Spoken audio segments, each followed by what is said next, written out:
Rridu naraw li il-fondi Ewropej jaslu għand in-nies u jingħataw aċċess iktar sempliċi għan-nies. Dan intqal mis-Segretarju Parlamentari għal Fondi Ewropej Chris Bonnet f'intervista ma' One News li ħabbar kif l-Aġenzija Servizzi Ewropej f'Malta se tingħata aktar responsabbiltà biex tgħin lil aktar nies sabiex jaċċessaw aktar malaj il-fondi Ewropej. Diħa nagħmluha permezz ta' entità li għandna taħna li hija Servizzi Ewropej f'Malta, illi se jkun qiegħed jiżdied ix-xogħol f'din l-entità biex naraw illi l-NGOs, biex naraw il-kunsilli lokali, biex naraw illi individwi, bdiewa, kumpaniji żgħar, dawk ikunu jistgħu ikollhom aċċess iktar faċli għal fondi għax aħna nemmnu iva li apparti l-proġetti l-kbar biex inti tħoss li inti verament ċittadin Ewropew irid ikollok aċċess iktar faċli għal fondi fuq livell iktar tan-naħa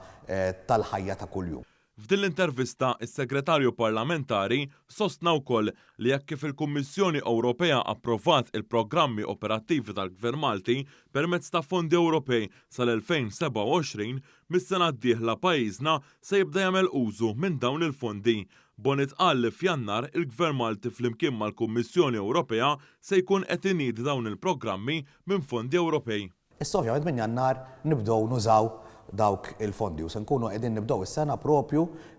b'avveniment fejn se nkunu qegħdin se jkollna f'Malta l-Kummissarju Ewropew Elisa Ferreira